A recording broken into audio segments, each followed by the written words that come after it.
Mas vamos abrir a palavra do Senhor em Filipenses capítulo 2, a partir do versículo 1. Gostaria de estar meditando com vocês nesta noite sobre o seguinte tema: Jesus Cristo, a solução para os problemas do coração humano. Jesus Cristo, a solução dos problemas para o coração humano. Queria ler com vocês do verso 1 ao verso de número 11. Assim diz a palavra de Deus.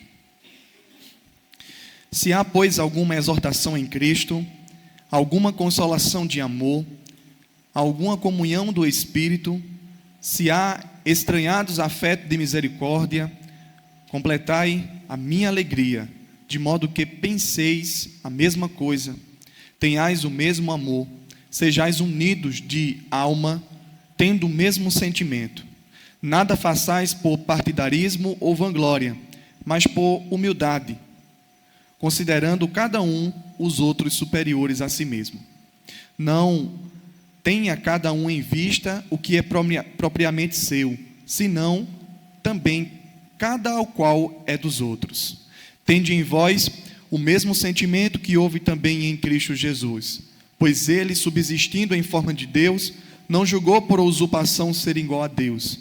Antes, a si mesmo se esvaziou, assumindo a forma de servo, tornando-se em semelhança de homens, e reconhecido em figura humana, e a si mesmo se humilhou, tornando-se obediente até a morte e morte de cruz, pelo que também Deus o exaltou sobremaneira, e lhe deu o nome que está acima de todo nome, para que o nome de Jesus se dobre todo joelho nos céus, na terra e debaixo da terra, e toda língua professe que Jesus Cristo é o Senhor, para a glória de Deus Pai. Amém?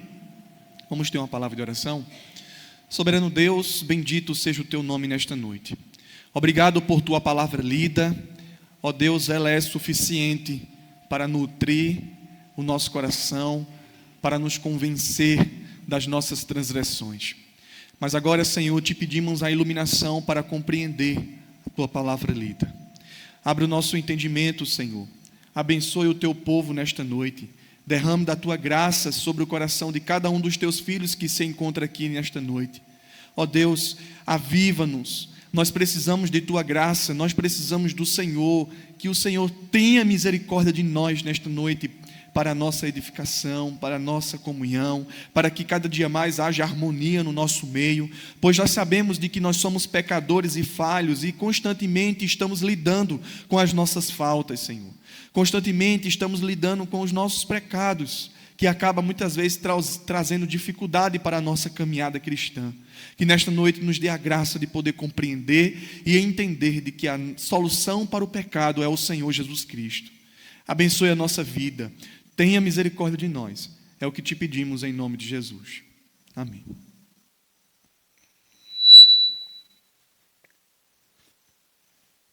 Meus irmãos, a epístola aos Filipenses, ela foi escrita pelo apóstolo Paulo, quando o apóstolo Paulo estava preso na cidade de Roma, em uma prisão domiciliar.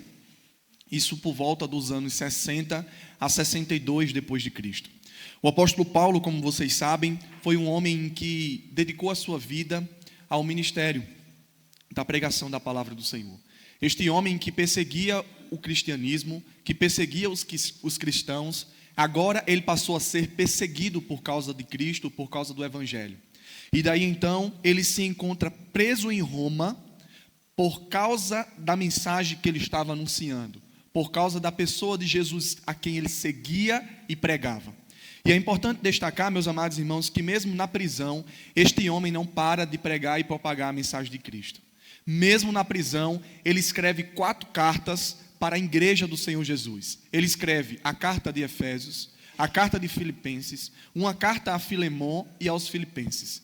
Então, 4 cartas foram escritas para a edificação e para o avanço do reino de Cristo. Mesmo na prisão, meus amados irmãos, este homem ainda continua trabalhando para o Senhor Jesus Cristo. É importante destacar que esta carta, ela é marcada pela alegria. É tão tal, meus irmãos, de que este homem está preso. Se encontra preso em Roma, meus irmãos. Mas ele cita várias vezes sobre a alegria. Porque a sua alegria não era baseada em circunstâncias. A sua alegria, meus irmãos, fazia parte do seu relacionamento que ele tinha com Cristo. Não era resultado de circunstâncias que estavam acontecendo na sua vida. Este homem, mesmo preso, estava alegre. Mesmo preso, estava alegre. É interessante, lá no capítulo 4, ele vai dizer, meus irmãos, de que pode todas as coisas por causa da graça e da força que Cristo nos dá. Ele sabia estar no momento alegre e de tristeza. Ele sabia, meus irmãos, estar no momento de abundância e de escassez, de perigo ou espada, ou paz. Meus irmãos, Deus concedeu uma graça a este homem para que ele soubesse lidar com cada situação. Mesmo na prisão, mesmo na masmorra, este homem não foi afetado com tristeza, mas com a alegria do Senhor invadindo o seu coração.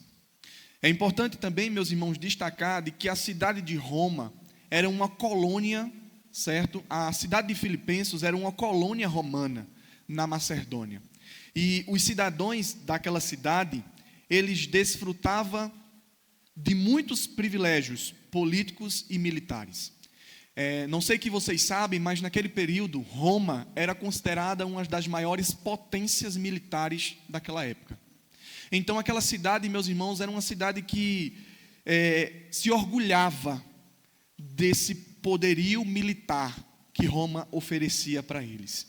Com isso, meus amados irmãos, o apóstolo Paulo, ele escreve para a igreja de Filipos com alguns propósitos. Primeiro, agradecendo àquela igreja pelos benefícios que aquela igreja estava oferecendo a ele. O apóstolo Paulo estava preso, mas aquela igreja continua sendo fiel com o seu pastor. Aquela igreja estava mantendo o seu pastor, apesar dele estar sendo preso.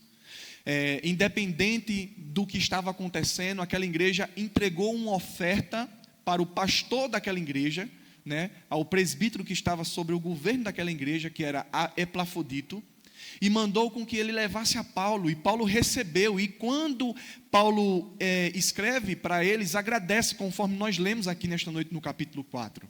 Então Paulo agradece a oferta financeira que havia recebido dessa igreja, como também Paulo incentiva, exorta essa igreja à unidade da fé, chamando esses crentes para viverem de modo digno da sua vocação, de modo digno da vocação pela qual eles foram chamados. Filipenses 1, 27, que eu vou abordar um pouco mais adiante. Mas o texto, meus irmãos, ele apresenta uma das declarações mais sublimes de todo o Novo Testamento, que é Filipenses 2, do versículo 5 ao versículo 11. Esse texto, meus irmãos, é uma defesa da cristologia. É um dos textos, meus amados irmãos, que coopera e contribui bastante na doutrina da cristologia, doutrina de Cristo, porque ele defende a humanidade, a divindade do Senhor Jesus Cristo. No único texto nós podemos ver a humanidade e a divindade do Senhor sendo proclamada. E Paulo, quando escreve isto, é como se fosse uma espécie de defesa da fé.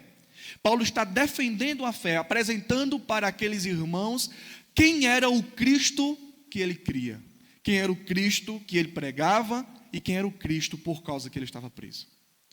Meus irmãos, a situação daquela igreja é uma situação, meus amados irmãos, de que os seus relacionamentos estavam aflorados. Os seus relacionamentos na comunidade daquela igreja estavam sendo comprometidos, podemos assim dizer. Eu queria chamar a sua atenção para os versículos anteriores ao capítulo 2. Por quê? No versículo 1, Paulo, ele exorta aquela igreja a uma firmeza e a uma unidade na fé diante das perseguições. Nos versículos de número 27, Paulo diz, meus irmãos, que aquela igreja deve viver acima de tudo, do modo digno do evangelho de Cristo, para que, indo ver-vos ou estando ausente, ouçam acerca de vós de que estão firmes em um só espírito, numa só alma, lutando juntos pela fé evangélica. Paulo escreve a esta igreja, exortando essa igreja a estarem unida, em harmonia, em comunhão, como também a continuar firme e perseverantes diante das perseguições que aquela igreja estava enfrentando. diante daquelas perseguições. Perseguições esta, política, por causa, né, do Cristo a quem elas seguia, como também perseguições de falsos mestres, de falsos ensinos, né, conforme a gente vai ver no capítulo 3 desta mesma epístola. Meus irmãos, Paulo, ele tinha conhecimento do estado da igreja, porque Epafrodito, que pastoreava aquela igreja, contou para ele o que estava acontecendo.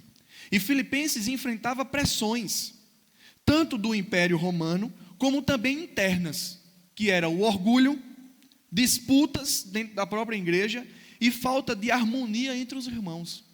Então essa igreja, meus amados irmãos, enfrentava tanto problemas externos, como também internos.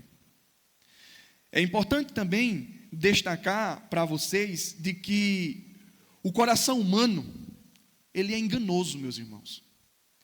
E o profeta Jeremias, no capítulo 17, versículo 9, já havia comentado sobre isso. O profeta Jeremias diz de que o coração do homem é enganoso, e mais do que todas as coisas, ele é desesperadamente corrupto.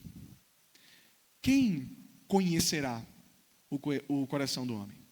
Jeremias capítulo 17, versículo 9. Desde o Éden, meus irmãos, o coração humano, ele sofre com o orgulho. Desde o Éden, nós somos pessoas orgulhosas. E foi o orgulho que moveu o homem a desejar ser igual a Deus. Lembra de quando Satanás estava dialogando com Eva? Que ele disse para Eva: sabe por que Deus não quer que vocês comam do fruto do conhecimento do bem e do mal? Porque no dia em que você deles comer, vocês serão igual a Deus. Vocês serão igual a Deus. E o orgulho, ele moveu o homem a desejar ser igual como Deus. E é o orgulho, meus irmãos, que continua destruindo vidas, famílias e relacionamentos na igreja. A igreja em Filipos era uma comunidade cristã, fiel e generosa. Mas, por trás de toda esta beleza que essa igreja tinha, havia, meus irmãos, um perigo muito silencioso.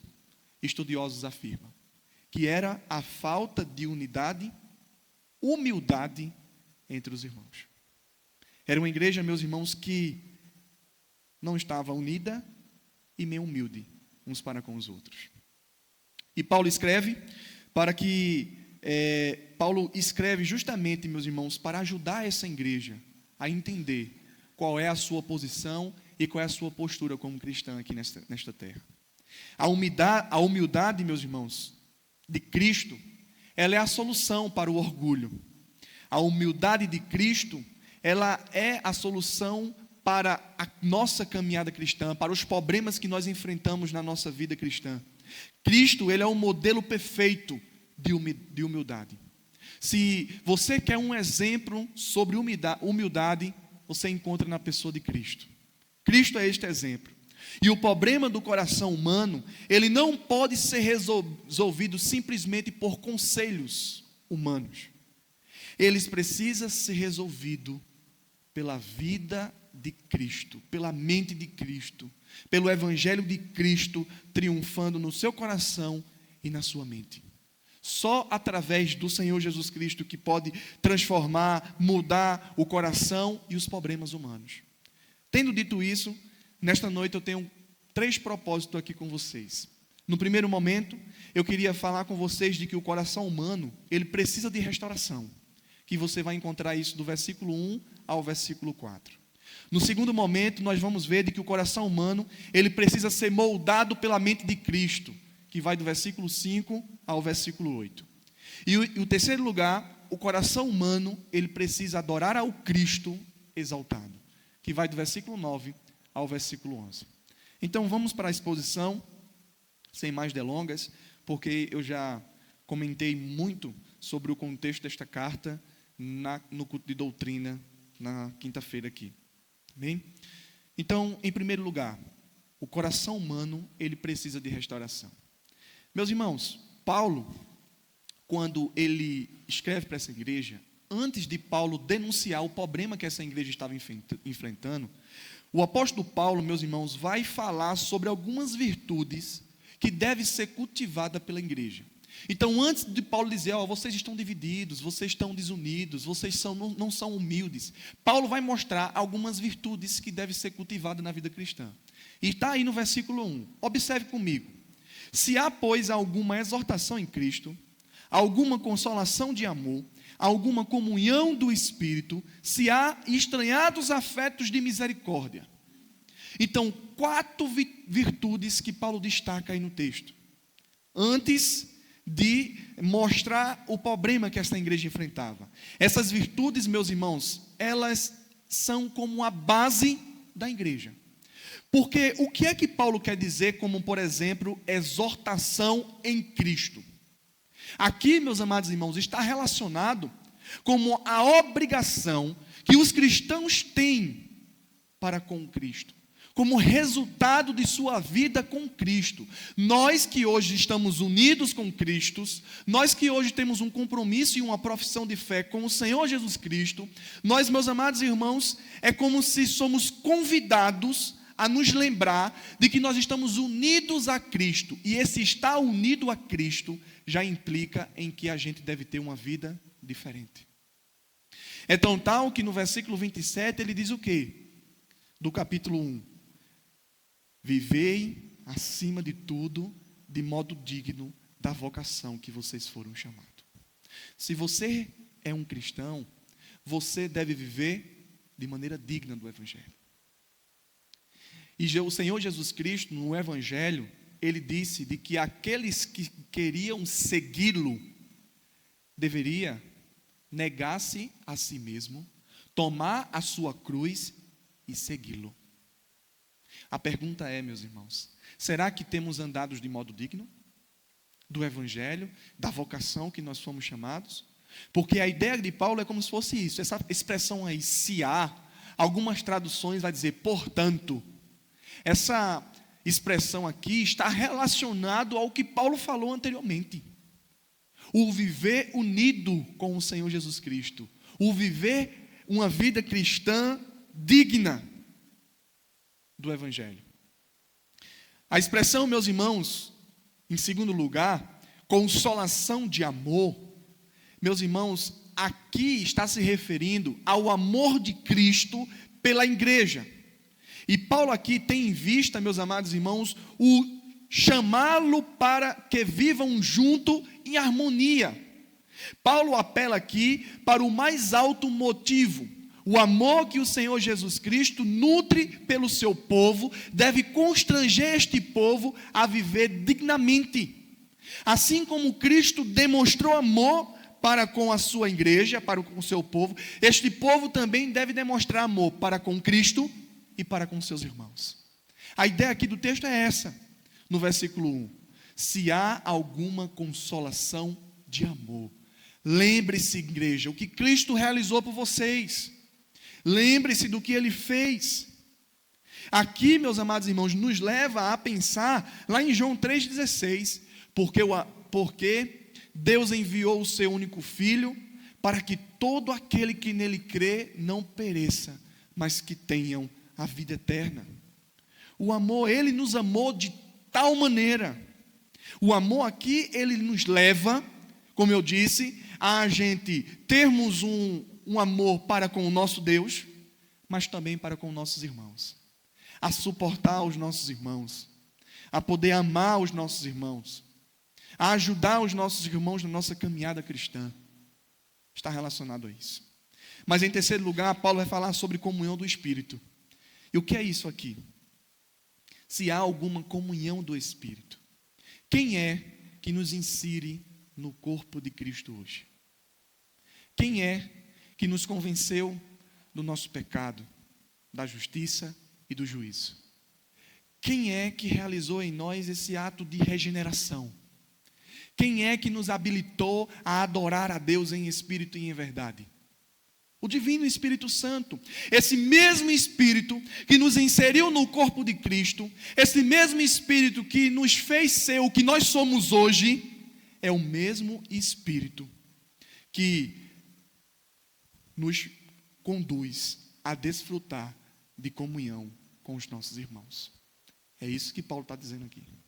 É o mesmo Espírito que induz, que produz em nós para que a gente viva em comunhão uns com os outros. Um comentarista, ele vai dizer que a desunião com os seus irmãos, com a igreja do Senhor Jesus, são provas de que esse cristão não possui o dom do Espírito Santo.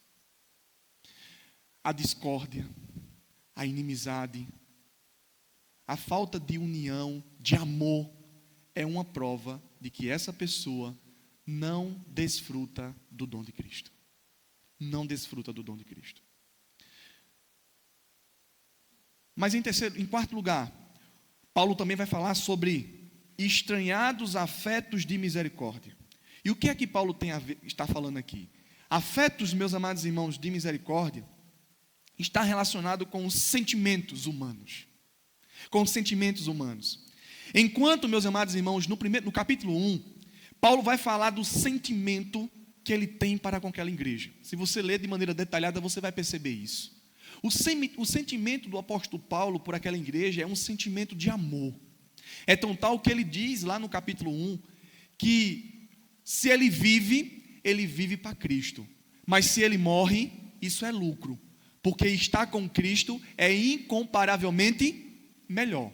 Só que em seguida ele diz, mas agora eu não sei o que eu vou escolher. Porque partir e estar com Cristo é incomparável melhor do que tudo que nos acontece aqui neste mundo. Mas, enquanto eu estou aqui, eu estou contribuindo para o progresso de vocês na fé, para o progresso espiritual de vocês. Então agora eu não sei o que eu vou escolher. Se é partir ou ficar mais algum tempo para compartilhar mais algum dom com vocês. Então, no capítulo 1, Paulo usa essa palavra no grego, afetos, pelo sentimento dele para com aquela igreja, de amor, de um pastor que ama aquela igreja. Mas agora, aqui neste versículo 1, ele vai falar, meus amados irmãos, sobre o sentimento de Cristo. Ele se refere ao amor de Cristo por aquela igreja. A ideia, meus amados irmãos, é de que veja o quão grande Cristo os amou. É como se ele tivesse escrevendo aquilo que ele disse lá em Romanos capítulo 5, versículo 8. Porque a maior prova do amor de Deus para com vocês é o fato de Cristo Jesus ter morrido por nós, sendo nós ainda pecadores. É como se ele estivesse parafraseando Romanos 5, 8. Cristo, veja com que grande amor ele tem nos amado. Ele nos amou de tal maneira que morreu por nós, sendo nós ainda pecadores. A ideia aqui, meus irmãos, é de que o amor que os irmãos devem demonstrar uns para os outros tem como modelo o amor de Cristo por eles. O amor que a igreja deve demonstrar uns para com os outros é o amor que Cristo tem pela sua igreja, de ter se entregue por ela. Eu me lembro o que o apóstolo João diz, né? Novo mandamento vos dou, de que vocês amem uns aos outros, assim como Cristo vos amou e a si mesmo se entregou por vós. No Antigo Testamento, a ideia do mandamento é você amar o próximo como você ama a si mesmo, né? No Novo Testamento é diferente. É você amar como Cristo nos amou. O padrão é elevado. Não é amar como a si mesmo, porque pode ser que alguém não se ame. O padrão do amor não é a si mesmo, o padrão do amor é Cristo. É preciso amar como Cristo amou. E meus irmãos, a verdade é que nós somos tão falhos, porque por qualquer coisa a gente, no caso, vira a cara para o nosso irmão. Por qualquer motivo a gente não consegue nem olhar nos olhos do nosso irmão. Mas perceba que no verso 2, o apóstolo Paulo agora vai mudar um pouquinho o tom. Não mudar de um extremo para o outro. Mas é como se ele estivesse dizendo o seguinte, olha, sabe o que é que acontece quando essas virtudes, elas são praticadas no meio de vocês, meus irmãos? Não tem quando você quer repreender o seu filho, que você começa indo pelos cantinhos, pelas beiradas, não tem? é o que Paulo está fazendo. Ele está como se fosse indo pelas beiradas, né, devagarzinho. Veja o que é que ele diz no verso 2. Completai a minha alegria, de modo que penseis a mesma coisa, tenhais o mesmo amor, sejais unidos de alma, tendo o mesmo sentimento. É como se Paulo aqui estivesse dizendo o seguinte: olha, quando essas virtudes são cultivadas, sabe o que é que acontece? Quando vocês praticam tudo isso aqui, exortação em Cristo, consolação de amor, comunhão do Espírito, sentimentos de afetos de misericórdias, sabe quando vocês praticam isso, o que é que acontece? É que minha alegria é completa. A minha alegria é completa. É como, vocês querem deixar o pastor feliz? Vivam aquilo que eu estou pregando. Vivam isso que eu estou ensinando a vocês. Meus irmãos, aqui, meus irmãos, Paulo fala sobre unidade de pensamento, unidade nos relacionamentos, unidade espiritual e unidade no sentimento. Então perceba que Paulo já vem preparando essa igreja sobre a importância da unidade, da comunhão, do amor entre a igreja. Unidade de pensamento, onde é que está isso, irmão? De modo que pensais a mesma coisa. Pensar a mesma coisa significa o quê, meus irmãos? Unidade de pensamento. Isso é tão difícil, porque nós temos as nossas próprias opiniões. Nós somos cabeça dura. E quando a gente forma a nossa própria opinião, para ser desconstruída, dá trabalho. Dá trabalho. E essa igreja aqui, uma igreja egoísta, de que quando formava o seu pensamento, é como se não abria mão de maneira nenhuma para mudar.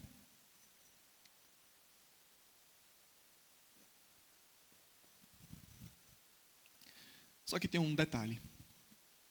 Paulo diz, olha, tenhais, de modo que pensais a mesma coisa. Só que aqui essa mesma coisa, ela está ligada com os versículos 5 em diante. No versículo 5 diz, tende em vós o mesmo sentimento que também Cristo Jesus, que houve também em Cristo Jesus. Ter o mesmo pensamento que Cristo teve. Em outras palavras, meus irmãos, Paulo aqui está se referindo ao pensamento que conduziu o Senhor Jesus Cristo a abrir mão de toda a sua glória, se esvaziar e morrer na cruz por aquela igreja. A ideia aqui é esse, que vocês tenham o mesmo pensamento dele, que ele abriu mão de toda a sua glória, se esvaziou de si mesmo e se entregou por vocês, para sofrer e para morrer na cruz. A pergunta é, será que nós estamos dispostos a abrir mão de todo o nosso ego pelos nossos irmãos?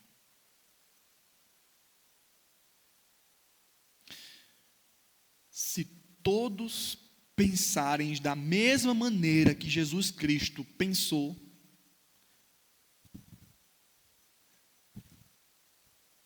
meus irmãos, não haverá motivo para que a gente esteja separado. Se a igreja pensar assim como Cristo pensou, não haverá motivo para estarmos separados. Segundo, unidade nos relacionamentos.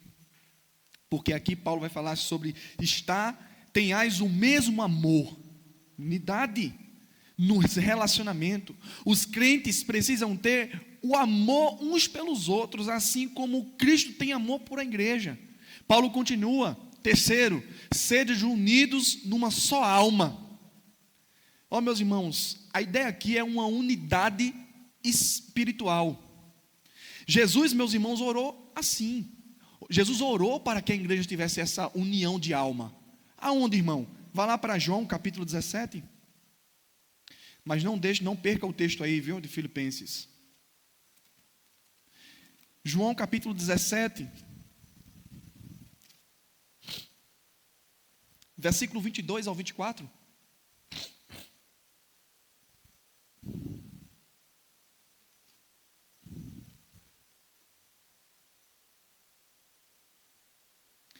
Eu vou ler o versículo 20. Não rogo somente por estes, mas também por aqueles que vierem a crer em mim, por intermédio da sua palavra, a fim de que todos sejam um, assim como és tu, ó Pai, em mim e eu em ti. Também sejam eles em nós, para que o mundo creia que tu me enviastes. Olha o verso 22. Eu lhe tenho transmitido a glória que meu Pai tem dado, para que sejam um como nós o somos, eu neles e tu em mim, a fim de que sejam aperfeiçoados na unidade, para que o mundo conheça que tu me enviastes e o amaste, como também amastes a mim. Pai, a minha vontade é que aonde eu estou, estejais também comigo, os que me destes, para que vejam a minha glória, que me conferistes, porque me amaste antes da fundação do mundo. Perceba aqui, nesta oração sacerdotal, Jesus suplica ao Pai para que assim como o Pai e Ele são um, nós sejamos um com eles. Mas perceba que 2 vezes Jesus repete aqui a expressão, para que o mundo creia que tu os enviastes. Meus irmãos, o reverendo Hernandes Dias Lopes vai dizer de que a falta de unidade na igreja compromete a evangelização no mundo. A falta de unidade na igreja compromete a evangelização no mundo. E de fato, meus amados irmãos, porque o próprio Jesus aqui está afirmando isso. Para que essa igreja esteja unida, para que assim o mundo creia que tu os enviastes. Ó, meus irmãos, como é importante a unidade na igreja. Para que haja uma unidade espiritual. A igreja, meus irmãos, não é um concurso de projeção pessoal, nem um campeonato de desempenhos pessoais. A igreja é um corpo aonde um membro coopera com o outro membro, visando sempre a glória de Cristo.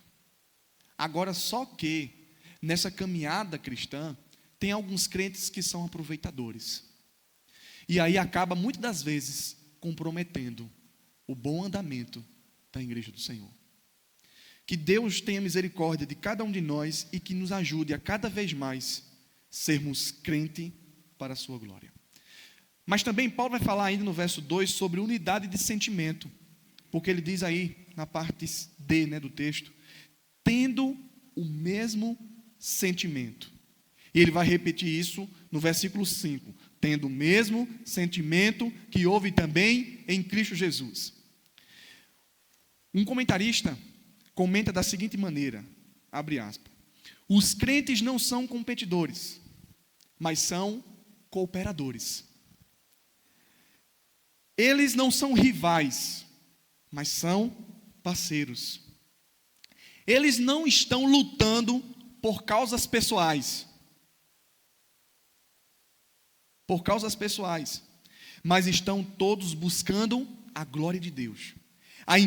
Na igreja de Deus não deve existir disputas políticas, brigas por cargos, ciúmes e inveja. Fecha aspas. É isso, meus amados irmãos, de que este verso está nos dizendo aqui. Ter o mesmo sentimento. Nós não estamos aqui numa disputa para saber quem é melhor do que outro. Para saber quem prega melhor. Para saber quem canta melhor. Para saber, no caso, meus irmãos, qual é o irmão que é mais ativo. Esse não é o nosso propósito. O nosso propósito, meus amados irmãos, é todos buscarem a glória de Deus. Todos buscarem a glória do Senhor. Agora perceba, porque depois de Paulo falar sobre virtudes que devem ser cultivadas no meio da igreja, o apóstolo Paulo vai falar sobre algo importante agora, que é o perigo e que aquela igreja estava enfrentando com relação à unidade. Os perigos contra a unidade da igreja. Porque veja o versículo de número 3. Porque o que é que acontece quando essas unidades não são cultivadas? O que é que acontece com a igreja quando tudo isso que eu falei aqui não é praticado? Está aí no versículo 3. Nada façais por partidarismo ou vanglória, mas por humildade, considerando cada um os outros superiores a si mesmo. Não tenhas cada um em vista o que é propriamente seu, senão também cada o qual é dos outros. Meus irmãos, veja aqui agora os perigos que Paulo vai denunciar que estava acontecendo naquela igreja, por não estarem praticando essas virtudes que ele citou anteriormente. O primeiro, meus amados irmãos, é o partidarismo. Aquela igreja estava dividida. Aquela igreja, meus amados irmãos, estava separada. Mais adiante, no capítulo 4, como a gente leu hoje, à noite aqui, na nossa segunda leitura bíblica, falou sobre duas irmãs que eram piedosas, chamada Evódia e Sitrique. Essas duas irmãs eram as irmãs piedosas, que amavam ao Senhor e que serviam a Deus na igreja, mas estavam separadas. Era que cada um estavam trabalhando de maneira individual. Elas estavam trabalhando na igreja, mas estavam separadas, não estavam unidas. Meus irmãos, a igreja de Filipos tinha muitas virtudes, a ponto de Paulo considerar aquela igreja a coroa da sua alegria. Mas essa igreja estava ameaçada por alguns sérios perigos na área da unidade. Havia tensões naquela igreja. A comunhão estava sendo atacada. A palavra partidarismo, do grego, significa egoísmo próprio. Depois de Paulo mencionar a atitude mesquinha de alguns crentes que estavam fazendo em Roma, porque no capítulo 1, versículo 12 ao versículo de número 18, Paulo vai citar algumas pessoas que estavam pregando em Roma pelos motivos errados. Por que esses pregadores estavam pregando aqui? Para provocar inveja a Paulo. Estavam pregando o evangelho, anunciando a Cristo, só para causar em Paulo ciúme. É como se eles estavam dizendo assim: ó, Paulo, o que você mais gosta de fazer não é pregar, a gente estamos, e você não pode porque você está preso. É como se esses aqui estivessem sendo egoístas. Eles eram egoístas. E Paulo, ao citar eles aqui, ele fala sobre isso, porque eles estavam sendo egoístas. Então, depois de Paulo mencionar essa atitude mesquinha desses crentes, que estavam sendo movidos por inveja e que estavam pregando a Cristo só para despertar ciúme no apóstolo Paulo, agora ele volta para a igreja e aponta os perigos que essa igreja estava enfrentando e que estava afetando ela, que era a falta da unidade naquela igreja. É como se naquela igreja houvesse grupinhos, e me fez lembrar a igreja de Coríntios. É que tinha um grupo de Paulo, o de Pedro, o de Cristo e o de Apolo. 4 grupinhos na igreja. Aqui Paulo cita 2 irmãs que estavam separadas. É como se tivesse o grupo de evangelismo da irmã Evódia e da irmã Sitrique. Estavam separadas, cada um trabalhando de maneira individual. E Paulo, no caso, diz, em primeiro lugar, quando essas virtudes aqui não são praticadas, a primeira consequência é que há divisão na igreja. Quando não há exortação em Cristo, consolação de amor, comunhão do Espírito, afetos de misericórdia, quando não há um só pensamento, uma só alma, um só amor, um só sentimento, desemboca em tudo isso, em divisão na igreja. Mas veja o segundo. Porque, meus amados irmãos, o apóstolo Paulo vai denunciar também o perigo de trabalhar sem a unidade, certo? Querer trabalhar sozinho. E aqui, meus amados irmãos, nada complica mais a unidade dos crentes a estarem engajados no serviço de Deus se não houver unidade. Traz muita complicação. Meus irmãos, nós sozinhos não podemos trabalhar. Eu fico imaginando Se essa igreja ontem realizou um evento aqui, que foi um evento realizado pelo Departamento das Mulheres. Imagine aqui a irmã Neguinha sozinha fazendo tudo aquilo que ela fez ontem, que fizeram aqui. Eu fico imaginando a irmã Neguinha fazendo tudo aquilo sozinha. Ela poderia fazer, mas isso ia esgotar tanto essa irmã, que essa irmã ia ficar desmotivada a querer fazer mais alguma coisa. Essa irmã teria que ver segunda, terça, quarta, quinta e sexta. Só que isso ia ter um problema, porque o pastor ia dizer para ela: minha irmã, você não pode vir aqui na segunda-feira para fazer isso, porque terça-feira tem culto aqui na igreja, você já não pode. Quinta-feira vai ter doutrina, a senhora também não vai poder. A senhora vai ter que fazer na sexta. E aquela irmã sozinha para tirar essas cadeiras, montar aquelas mesas, montar aquele painel, fazer uma coisa ou outra. É isso que Paulo está dizendo, meus irmãos, o perigo de trabalhar sem unidade. Nós não somos chamados para trabalhar sozinhos, meus irmãos. É disso que Paulo está falando. Nós não conseguimos fazer muita coisa. A gente pode até começar, mas vai ter uma hora que a gente vai parar, porque a gente não vai ter força suficiente. A gente vai olhar assim e vai dizer: eu sou besta trabalhar para esses crentes sozinho aí. Vai ter um momento que a gente não vai aguentar. E, meus irmãos, isso acaba atrapalhando. A obra de Deus não pode avançar quando cada um puxa para um lado.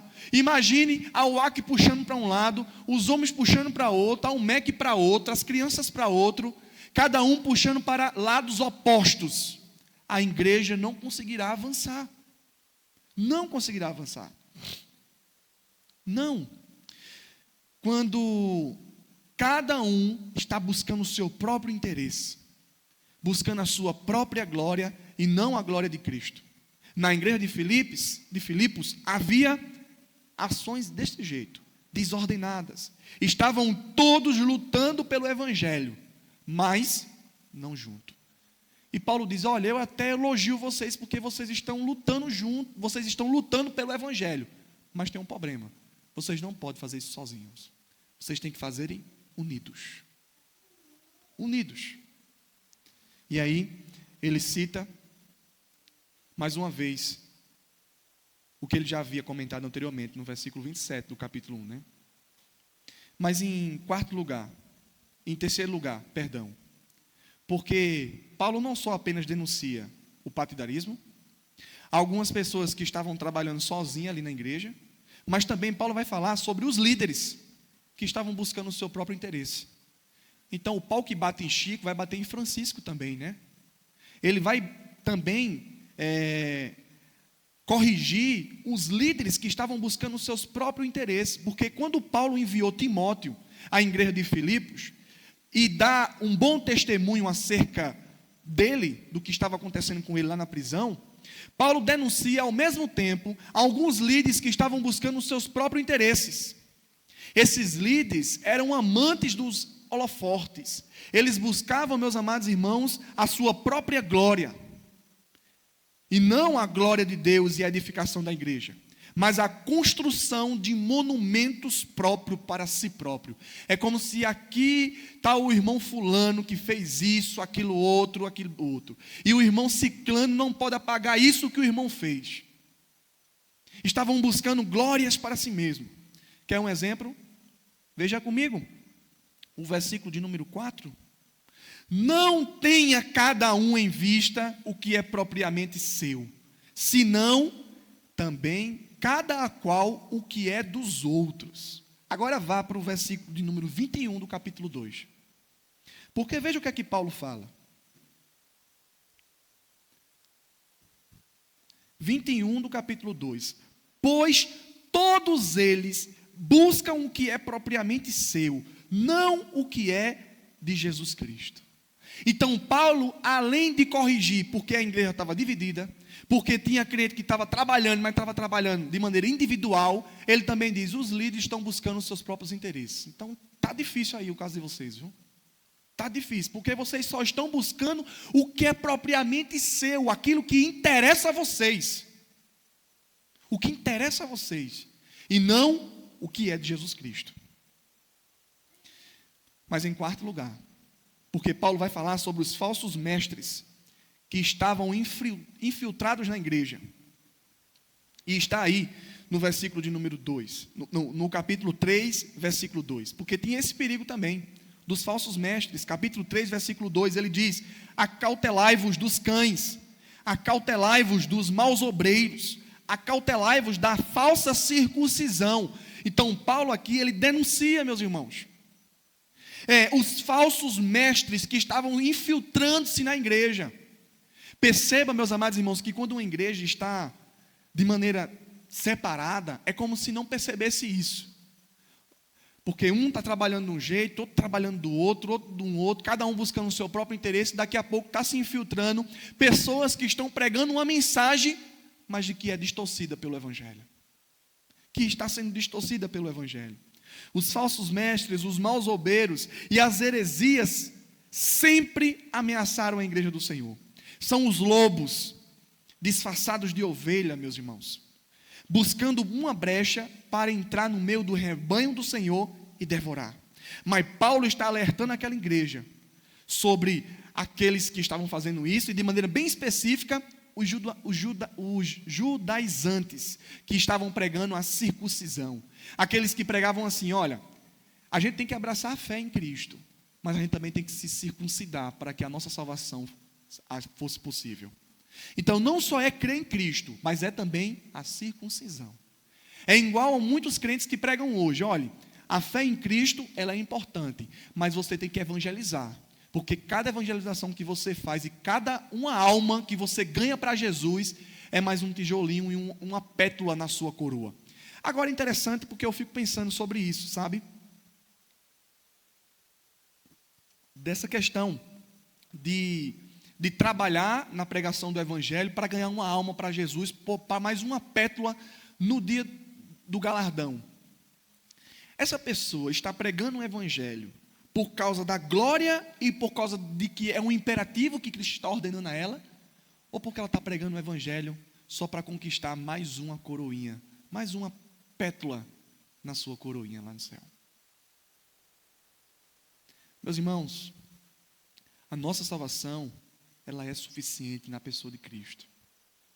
Mas a nossa evangelização é consequência desta nossa suficiência em Cristo. Eu não evangelizo para ser salvo. Eu evangelizo porque eu sou um salvo na pessoa de Cristo. Eu pratico as boas obras não para salvação, mas porque eu sou um salvo em Senhor Jesus Cristo. Eu fui alcançado, meus amados irmãos, do império das trevas para as boas obras, e não por causa das boas obras. É isso que nós vemos no decorrer de toda a teologia das Escrituras. Então, meus irmãos, possamos tomar cuidados com o falso ensino, principalmente de uma teologia chamada positivista, é que profetize bênçãos na sua vida, profetize vitória na sua vida, profetize que você vai conquistar, que você vai realizar, que você vai conseguir, que vai dar certo.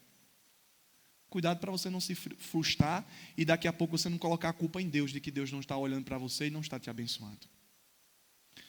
Mas, meus irmãos, com isso, eu gostaria de terminar já a minha mensagem, porque o meu tempo já acabou. Eu ia expor o segundo ponto, que vai falar que o coração humano precisa ser moldado pela mente de Cristo. E em terceiro lugar, de que o coração humano precisa adorar ao Cristo que foi exaltado.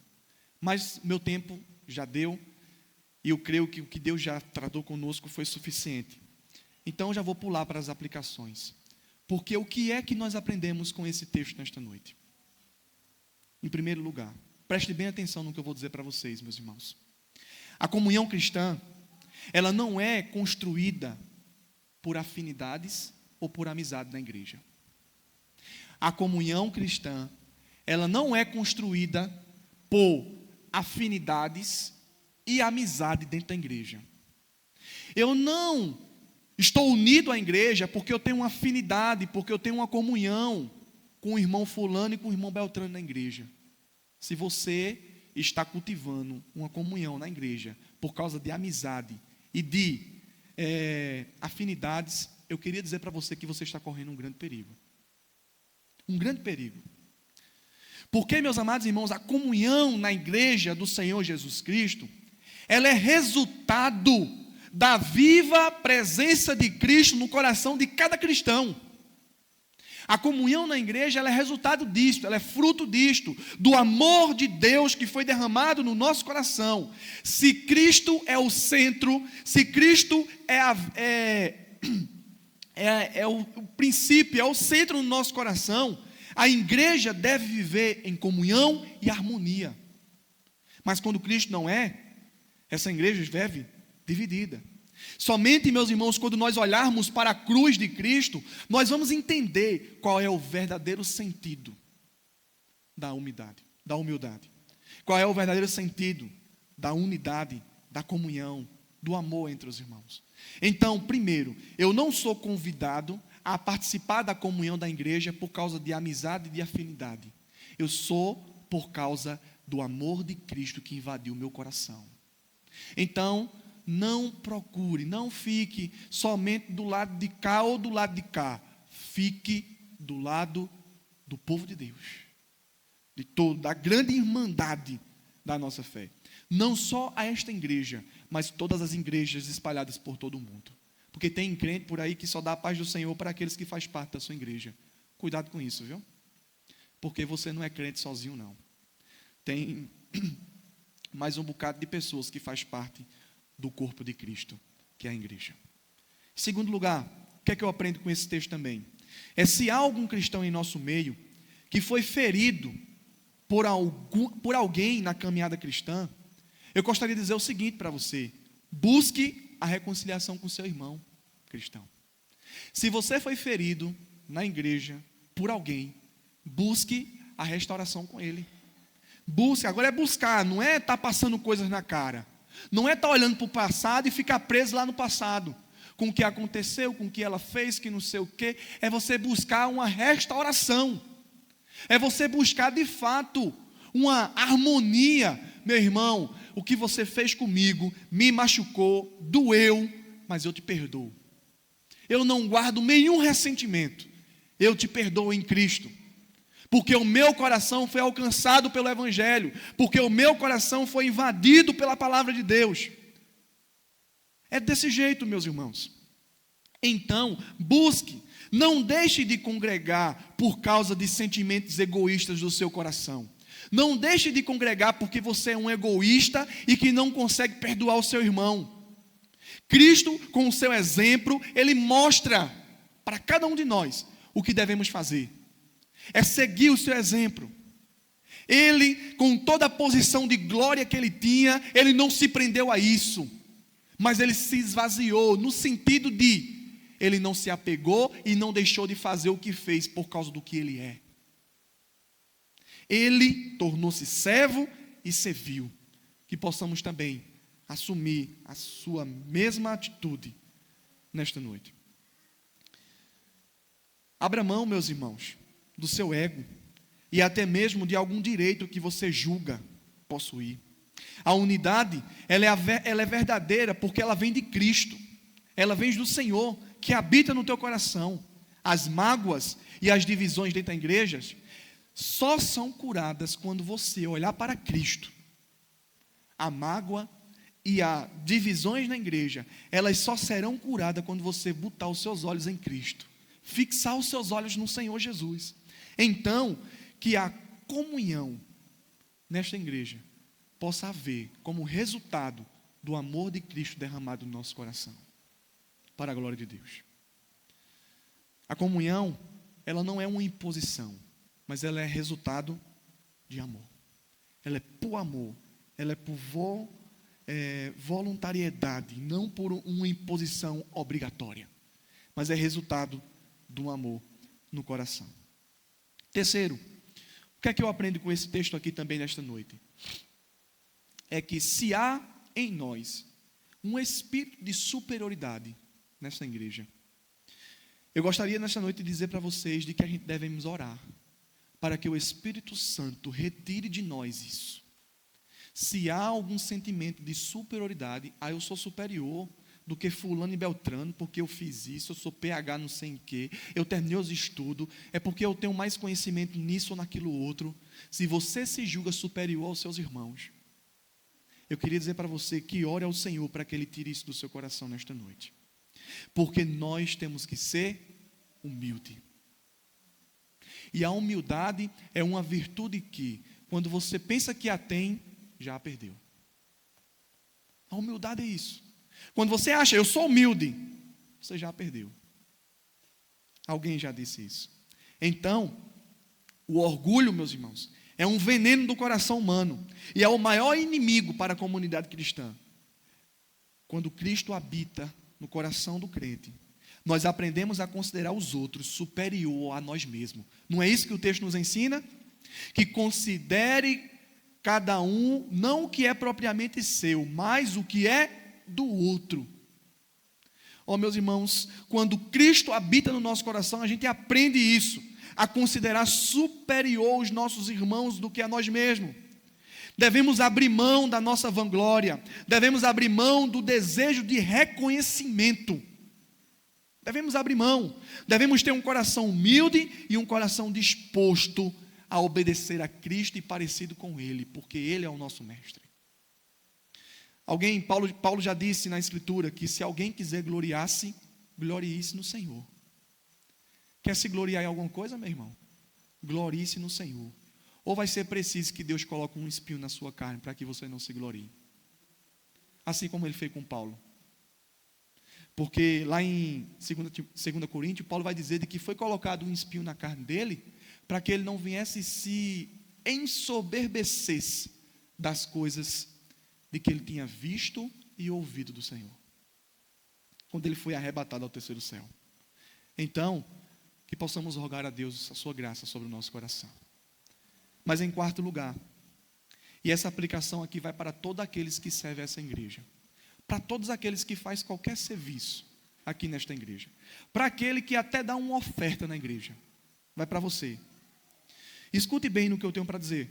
Se há algum servo que tem se sentido cansado aqui na igreja, desanimado ou não acredita que o seu serviço está sendo reconhecido por alguém, lembre-se de Cristo. Eu queria convidar você nesta noite a olhar para Cristo. Lembre-se dele, porque Ele é o servo perfeito e Ele é o nosso exemplo supremo. Ele se humilhou, Ele serviu, Ele obedeceu até a morte.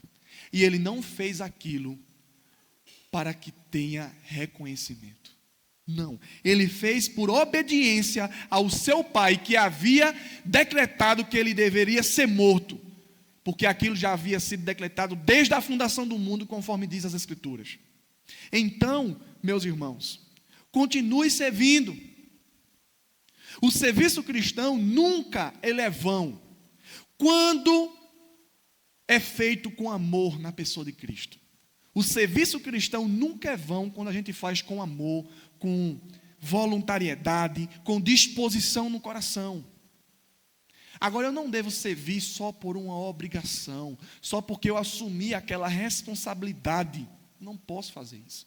Eu só vou fazer hoje porque o pastor me colocou na escala. Eu só vou fazer isso hoje porque ninguém mandou uma mensagem para mim. Se você percebeu que não tem ninguém fazendo aquele serviço e você pode fazer, faça para a glória de Deus. Não precisa ninguém mandar, não precisa o pastor mandar, não precisa alguém pedir. Faça, pois o nome do Senhor será glorificado, meus irmãos. Será glorificado, mas às vezes é preciso a gente pedir, está acelerando, está mendigando, venha, faça. Meus irmãos, que Deus nos dê esse entendimento da importância da gente servir uns aos outros aqui na igreja, com vista na glória de Cristo e não na nossa. E não na nossa. Porque eu tenho certeza que o Senhor há de recompensar vocês, cada um do que vocês têm trabalhado e feito aqui na igreja. Mas, por fim, se há alguém que nos visita nesta noite, que ainda não é cristão, ou se há alguém no nosso meio que não é cristão, eu gostaria de dizer o seguinte para você.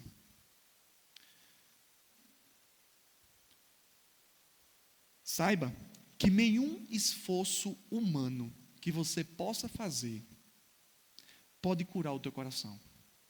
Nenhum esforço humano que você pode fazer pode curar o teu coração. O teu coração, ele precisa de Cristo. O teu coração, assim como de todos nós que aqui estamos, precisamos de Cristo. Perceba que mesmo essa igreja sendo crente, mas era uma igreja que estava com práticas ímpias. Era uma igreja, no caso, que estava com partidarismo dentro da igreja, com divisão dentro da igreja, com inimizade dentro da igreja. Então, você que nos visita nesta noite, que não é um cristão, você precisa de Cristo para que o seu coração seja curado. Você precisa do Senhor. O pecado separa nós de Deus. O pecado nos aprisiona no egoísmo. O pecado nos mata. Mas Cristo nesta noite, Ele nos traz vida e vida com abundância. Então creia no Senhor Jesus Cristo e será salvo você e toda a sua casa, conforme nos diz a Escritura. Creia no Senhor Jesus, entregue a sua vida ao Senhor, com todo o seu coração, confie no que Ele fez na cruz, confie no seu sacrifício, confie no Senhor, com toda a fé. E assim então, o teu coração será regenerado, a tua vida será transformada, e você passará a ser um discípulo e um seguidor do Senhor Jesus Cristo. Então venha a Cristo hoje, não deixe que o seu coração governe você, mas peça para que Cristo, a partir de então, possa governar a sua vida, e que você experimente de uma verdadeira cura, de que somente o Evangelho do Senhor pode fazer na sua vida. Que Deus nos abençoe, de que a palavra de Deus possa penetrar no nosso coração. Amém? Vamos ficar de pé e vamos orar ao Senhor.